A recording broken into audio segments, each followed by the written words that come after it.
an introduction for you for speaking.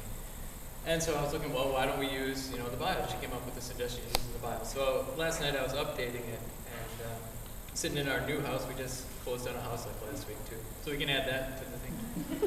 So we're sitting in the new house. There's boxes everywhere. I'm on the computer, kind of editing this thing, and she's got our little one Cameron too. And so I'm, like I said, editing, looking over, updating some things. And in there, I used to have what I like to do in my free time.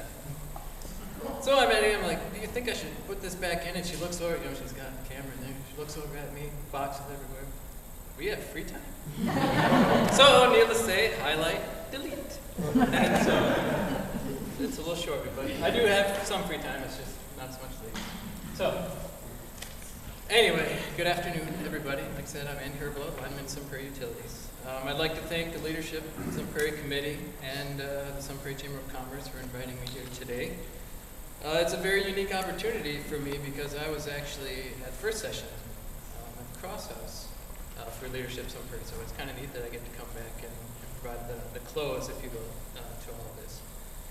During that first session, I talked about stepping forward in the community. I don't know if you guys, any of the graduates, remember any of that, and how leadership Some Prairie can facilitate that process. In my presentation, if you guys want to jog your memories again, there was a single slide, and it talked about a comfort zone. That amazing work of art, I don't know if you guys remember it, it consisted of a circle drawn on a sheet of lined notebook paper. Not Van Gogh or anything, but it's just a sheet of lined notebook paper in a circle. Okay. That geometric shape, that circle, is a foundation for my message to all our graduates today. So to start us off in the right frame of mind, I am going to invoke the oldest of commencement speech cliches, the insightful poem. The American poet Robert Frost published his piece, The Road Not Taken, in 1920. And even though the idea of a comfort zone wasn't really as prominent then as it is today, Mr. Frost conveyed some of the core concepts of a comfort zone with his description of a traveler coming upon a fork in the road. So, The Road Not Taken by Robert Frost.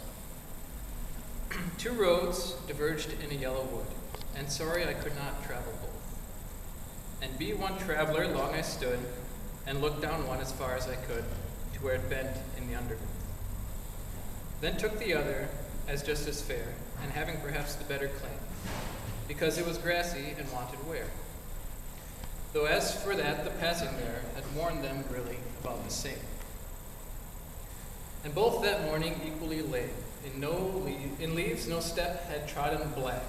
Oh, I kept the first for another day. Yet knowing how way leads on to way, I doubted if I should ever come back. I shall be telling this with a sigh, somewhere ages and ages hence.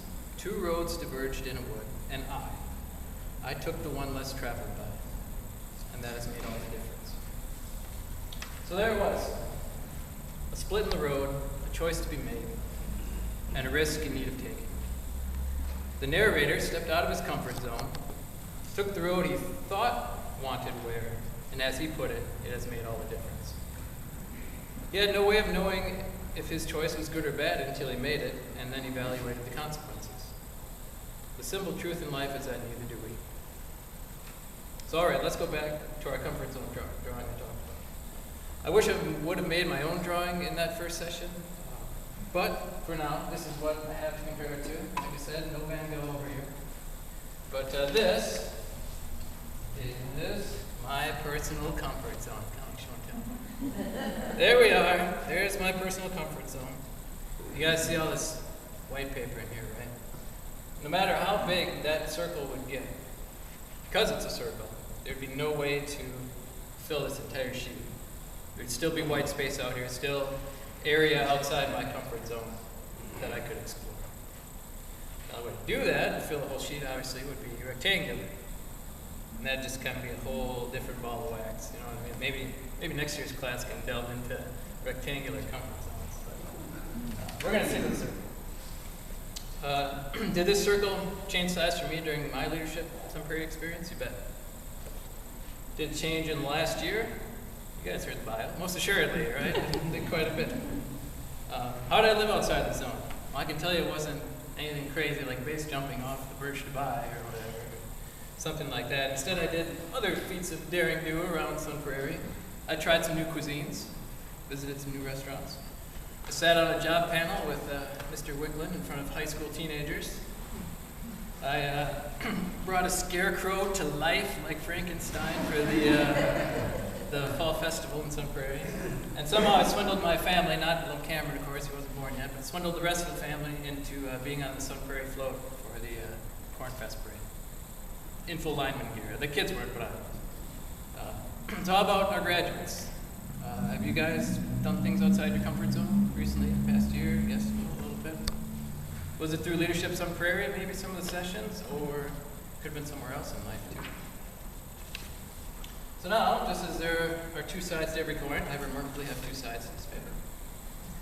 And on the other side is my community comfort zone. Here we are.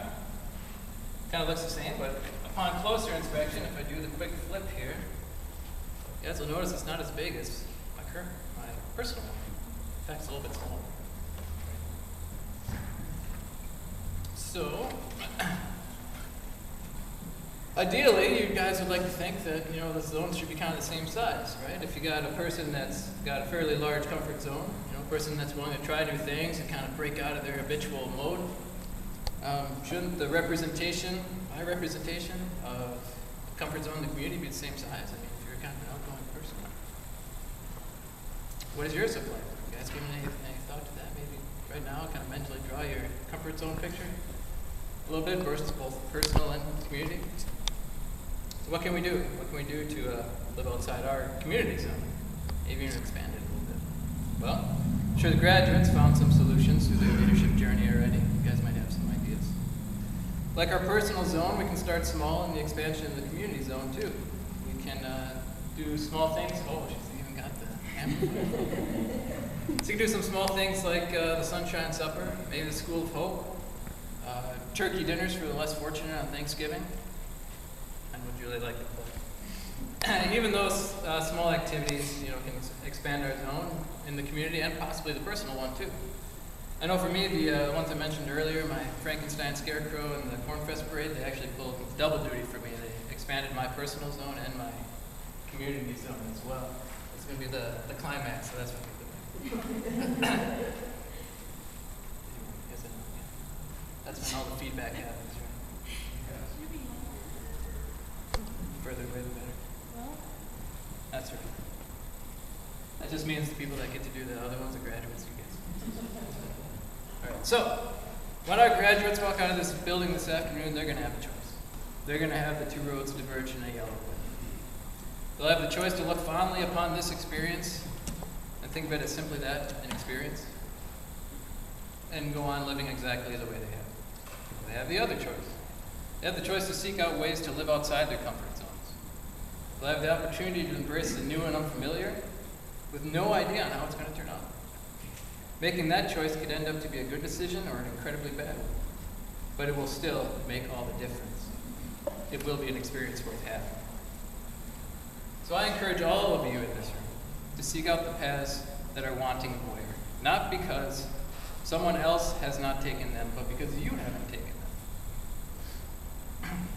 Think you don't like octopus? Maybe you should try it. I haven't. I'm not going to say I have, but I might too, Ever hula hooped in a crowded park because your kids wanted to? This guy has. And granted, the hula hoops now are totally different. I was way better when I was younger because they were hollow.